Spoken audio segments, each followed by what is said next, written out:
고린도후서 8장 9절의 말씀, 한 절 말씀 우리 함께 읽어보겠습니다. 우리 주 예수 그리스도의 은혜를 너희가 알거니와 부유하신 이로써 너희를 위하여 가난하게 되심은 그의 가난함으로 말미암아 너희를 부유하게 하려 하심이라. 아멘. 할렐루야. 우리 좌우로 서로 인사합니다. 사랑합니다. 존경합니다. 오늘은 우리 종려주일입니다. 종려주일 어떤 날인지 우리는 잘 알고 있습니다. 예수께서 예루살렘으로 들어오실 때 이스라엘에게 있어서 예루살렘이라면 우리나라에 있어서는 서울, 거기로 예수께서 들어오실 때 그때 예수의 오심을 성문에서 백성들이 환영하고 있는데 박수를 막 치는 게 모자랐는지 나무 가지를 꺾어서 막 흔들었습니다. 그 나무가 무슨 나무라고요? 그래서 이번 주일을 종려주일이라고 그렇게 부르는 것입니다.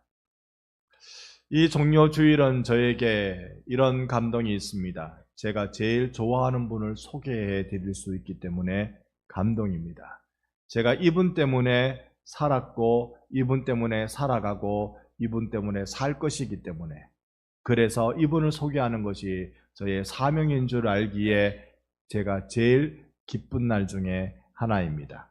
예수께서 오신 날이라는 말입니다.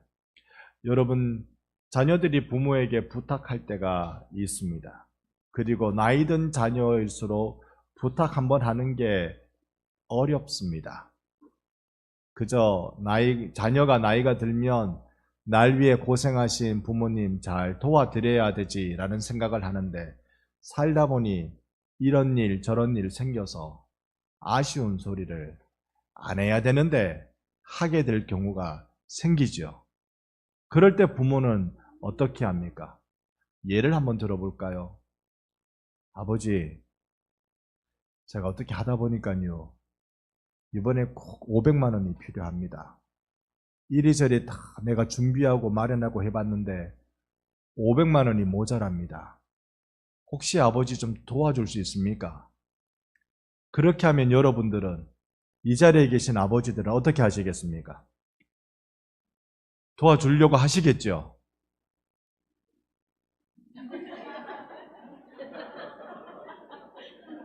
갑자기 무슨 말씀을 하셨습니까? 도와주려고 하시겠죠. 상황을 들어보니 안 도와주고는 안 되겠다 싶은 생각도 들 거고 근데 그러면 어느 집이 늘 현금으로 500만 원 준비해 놓고 있는 집이 어디에 있습니까? 그러면 500만 원 주기 위해서 아버지는 어떻게 합니까? 내가 뭘 팔면 될까? 지금 산지 2년 된 차를 팔까? 내가 뭘 깨면 될까? 한 20년 들어놓은 보험을 깨면 될까? 내가 뭘 하면 500만 원을 만들어서 내 아들에게 줄 수 있을까? 자, 여기서 우리 한 가지 기억해야 할 건 자녀는 부모한테 딱 그만큼만 있으면 됩니다라고 얘기하는데 부모는 그것을 주기 위해서 엄청난 걸 포기하는 겁니다. 이 일이 오늘 종려주일날 일어나는 일들이었다는 걸 우리 한번 생각해 볼 필요가 있습니다. 예수님이 예루살렘에 들어오실 때 많은 이스라엘 사람들, 곧 예루살렘 주민들은 종려나무 가지를 흔들며 호산나, 호산나, 왕이여 이 땅을 구원하소서 외칩니다. 그런데 그들이 그렇게 외치다가 갑자기 돌변해서 예수를 십자가에 못 박아라! 왜 이런 일이 일어났을까요? 예수를 맞이하는 날이 오늘이었는데 그들이 왜 며칠 지나면 예수를 십자가에 못 박아라! 라고 하는 것일까요? 그것은 예수 그분이 누구신지 몰랐기 때문에 그렇습니다. 우리는 예수님을 향하여서 기대하는 것이 있습니다. 로마의 압제로부터 해방시켜줄 우리의 왕, 우리 자신의 현실을 바꾸어 놓을 수 있는 능력자, 오병이어의 기적을 통하여 더 이상 먹고 더 이상 마심에 걱정이 없는 삶을 살아가게 해주실 분, 눈에 보이는 문제를 해결해 줄 우리의 유일한 구원자. 우리는 그렇게 예수를 생각하고 있습니다. 그래서 외치죠. 호산나, 우리를 구원하소서. 그런데 이 외침에 한 가지 우리 속에 변치 않는 기준 하나 있습니다. 그게 뭐냐 하면 우리를 구원하시는데 우리가 원하는 방식으로 해주십시오. 나를 구원하시는데 내가 원하는 방식으로 해주십시오. 여러분, 우리가 이렇게 말하는 것 낯설지 않습니다. 주님, 날 위해 무엇을 해줄 수 있습니까? 주님, 이 문제를 해결해 줄 수 있습니까? 이 상황을 바꿔줄 수 있습니까? 내게 이렇게 해줄 수 있습니까? 우리가 무엇을 해줄 수 있는 예수님을 찾습니다. 그런데 하나님은 우리에게 어떻게 말씀하셨습니까? 이사야 55장, 지난주의 말씀입니다. 55장 8절과 9절의 말씀인데 두 절을 같이 읽어보겠습니다. 이는 내 생각이 너희의 생각과 다르며 내 길은 너희의 길과 다름이니라. 여호와의 말씀이니라. 이는 하늘이 땅보다 높음같이 내 길은 너희의 길보다 높으며 내 생각은 너희의 생각보다 높음이니라. 아멘. 우리는 늘 나의 생각 안에서 예수님을 이해하려고 합니다. 그런데 하늘과 땅 차이의 생각 차이가 여기에 있는 것이지요. 그래서 우리는 생각 너머에 예수님이 계시다는 것, 하나님이 계시다는 그걸 알 수 있어야 합니다. 예수님은 오늘 본문을 통해서 어떻게 우리에게 우리의 원함을 들어주고 계시는지 볼 필요가 있습니다. 다시 오늘 본문 고린도후서 8장 9절 말씀에 보면 부요하신 이로서 너희를 위하여 가난하게 되신다. 이 한 구절에 예수님이 오신 본질이 고스란히 담겨져 있습니다. 우리가 꼭 붙들어야 될 게 무엇일까요? 예수님 왜 오셨을까요? 왜 가난하게 되셨을까요? 너희를 위하여.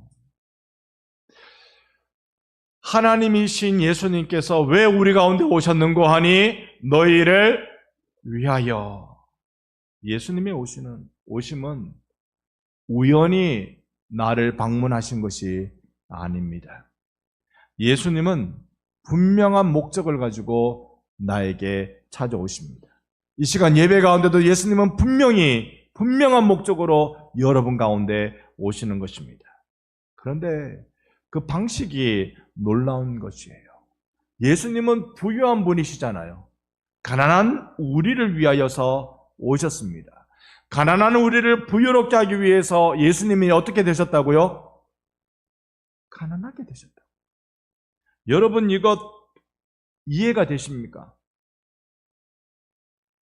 내가 한 5천만 원을 가지고 있는 사람인데 아들이 500만 원 달라니 500만 원쯤은 떼어주지 뭐. 우리가 하나님께 그렇게 기도하고 요구하는 거잖아요. 하나님, 나 이게 필요합니다. 넉넉하신 부자이신 아버지, 나에게 그것 좀 주시지요. 우리가 그렇게 기도합니다. 나 요즘 건강이 안 좋습니다. 건강 주십시오. 나 요즘 경제 사정이 안 좋습니다. 좀 풀어주십시오. 내가 요즘요 이렇게 관계가 어그러져서 속상합니다. 이것 좀 풀어주시지요. 다 지으신 아버지께서, 하나님께서 이거 해결 좀 해주시지요. 그런데 하나님은 어떻게 하십니까? 하나님의 방법은 나 가난하니까 나 좀 부유롭게 해주세요 라고 외치는 나에게 부유로우신 아버지는 아들 예수 보내서 그분을 가난하게 만드시는 것으로 우리의 요구함을 들어주고 계신다는 것입니다. 너희를 위하여. 우리가 여기서 예수의 오심은 이것을 하나의 사건으로 보는 것 넘어서 교환으로 볼 필요가 있습니다. 예수의 오심이 어떻습니까? 탄생과 예수님 그분이 하신 일과 그 일어난 기적들, 성경은 그런데 단순히 그렇게 말하는 것이 아니라 그분은 부요함으로 오셨고 우리는 가난했고 그래서 우리의 가난이 부요함으로 승하기 위해서 그분이 친히 가난을 선택하셨다는 것을 우리에게 말씀해 주고 있습니다. 십자가의 즐거운 교환, 자주 여러분께 말씀드렸습니다. 종교개혁가 루터가 발견한 큰 은혜, 십자가에서 그가 경험한 건 거룩한 교환이더라. 나는 아픔을 가지고 십자가에 나가고요, 답답함을 가지고 나가고 죄스러움을 가지고 십자가 앞에 나갑니다. 달리 표현하면 나는 내 삶에 있는 모든 쓰레기들을 다 모아가지고 십자가 앞에 나갑니다. 그런데 하나님은 그 내 모든 쓰레기를 발견하시고는 그걸 십자가에서 다 받으시고 하늘의 신령한 은혜로 우리에게 교환시켜 주시는 겁니다. 그 교환을 어떻게 해주십니까? 예수 생명으로 교환시켜 주시는 것입니다. 우리는 나의 죄를 회개할 때 용서해 주십시오라고 말할 때 이 용서해 주시기 위해서 아들 예수가 십자가에서 죽기까지 해야 되는 줄은 잘 몰랐습니다. 가난한 내가 나를 부유하게 해주십시오라고 기도하며 주님 앞에 매달리는데 부유하신 예수께서 가난해지는 것으로 이걸 해결해 주실 줄은 몰랐습니다. 겨우 단돈 500만 원 주십시오라고 얘기했는데 아버지가 집을 팔 줄은 몰랐습니다. 이게 하나님의 우리를 사랑하는 사랑의 방법입니다. 이 부요는 그런데 단순한 물질이 아닙니다. 하나님과 관계가 끊어졌으니 내가 가난해지는 거예요. 내 영이 핍절해지는 거예요. 나 혼자 있는 것 같은 지극한 외로움 속에 빠져드는 겁니다. 하나님과의 관계가 회복되어야 내 속의 외로움이 사라지는 것입니다. 나 안 외롭게 해주세요 라고 했더니 예수께서 하나님과의 관계를 단절하는 그 외로움으로 우리에게 하나님과의 관계를 회복시켜 주시더라는 것입니다. 나에게 생명 주세요라고 기도했더니 예수께서 죽으심으로 나에게 생명 주시더라. 여러분, 오늘 예배하는 여러분들에게 이런 신령한 교환이 계속 일어나는 은혜가 있기를 축원합니다. 그 결과가 무엇입니까? 요한복음 10장 10절에 나오는 바, 함께 요한복음 10장 10절을 읽어보겠습니다. 도둑이 오는 것은 도둑질하고 죽이고 멸망시키려는 것뿐이요 내가 온 것은 양으로 생명을 얻게 하고 더 풍성히 얻게 하려는 것이라. 아멘. 내가 온 것은 이미 오신 예수께서 오신 목적을 알려주시는데 내가 온 것은 예수가 그분이 오신 목적 그 자체이십니다. 우리는 자꾸 묻습니다.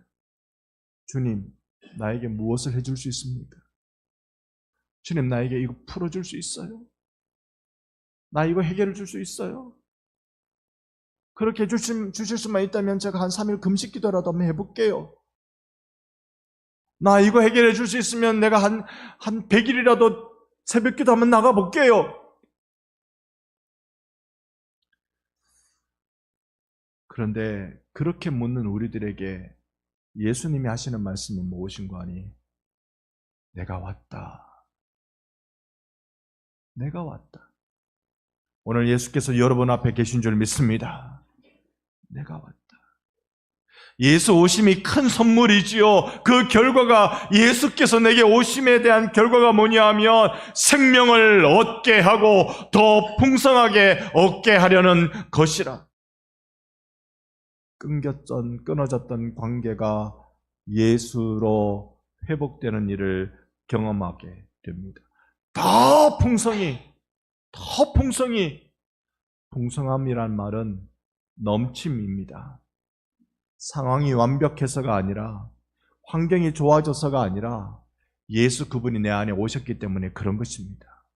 더 풍성히. 그런데 사람들, 예수를 맞이하는 종려주일 때의 군중들은 이걸 놓치고 있었습니다. 왕을 맞이합니다. 왕이여 오십시오라고 합니다. 그런데 십자가를 보지 못합니다. 환호합니다. 그런데 거룩한 교환을 이해하지 못합니다. 결국 그들은 예수를 떠났고 며칠 뒤에 예수를 죽이려 합니다. 오늘 우리는 우리 자신에게 물어봅니다. 주님, 무엇을 해 주시겠습니까? 그런데 주님은 우리에게 하시는 말씀이 내가 왔다. 오늘 성경은 우리에게 무엇을 주시겠다라고 하는 것이 아니라 자신을 우리에게 주시겠다. 우리는 이것 저것을 주십시오라고 기도하는데 원하는데 예수님은 예수님 자신을 우리에게 주시더라는 것입니다. 그럴 줄은 몰랐습니다. 그게 필요한 줄은 몰랐습니다. 그렇게 나를 대하실 줄은 몰랐습니다. 예수님께 있는 그 무엇을 좀 달라고 했건만 예수님께서 예수님 자신을 나에게 주실 줄은 몰랐습니다. 나 좀 살려달라고 했더니 예수께서 죽으심을 통하여 나를 살려주실 줄은 몰랐습니다. 우리가 교회에서 누리는 은혜가 이것입니다. 이 종려주일 우리는 다시 선택하십시다. 무엇을 해줄 수 있는 예수님이 아니라 자신을 넘겨주시는 예수님을 만납시다.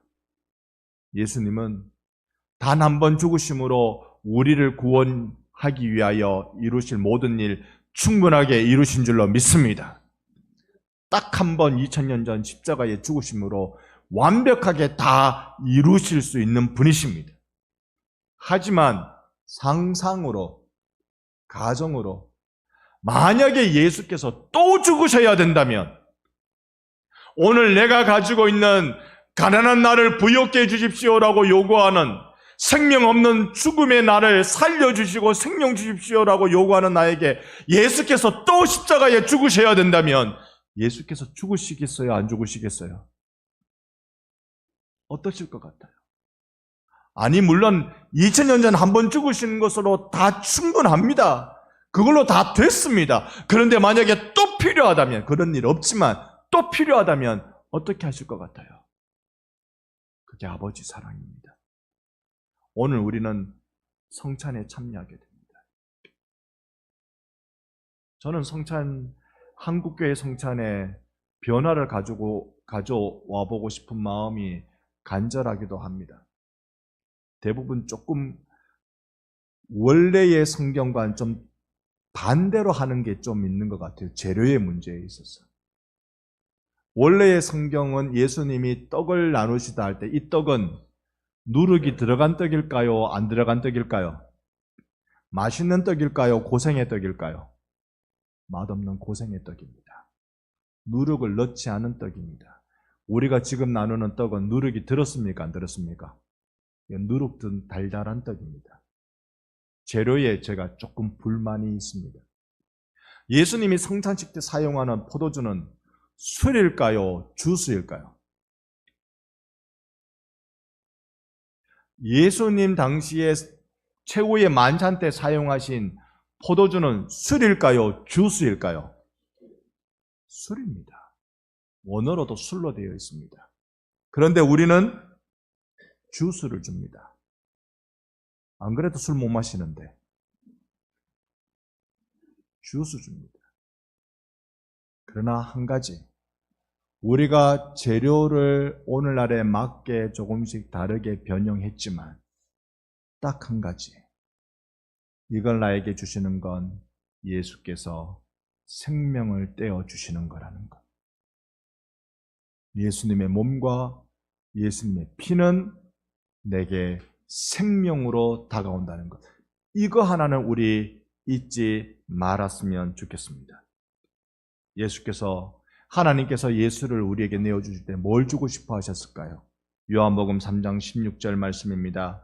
다 같이 요한복음 3장 16절 말씀 함께 읽어보겠습니다. 하나님이 세상을 이처럼 사랑하사 독생자를 주셨으니 이는 그를 믿는 자마다 멸망하지 않고 영생을 얻게 하려 하심이라. 아멘. 찬송가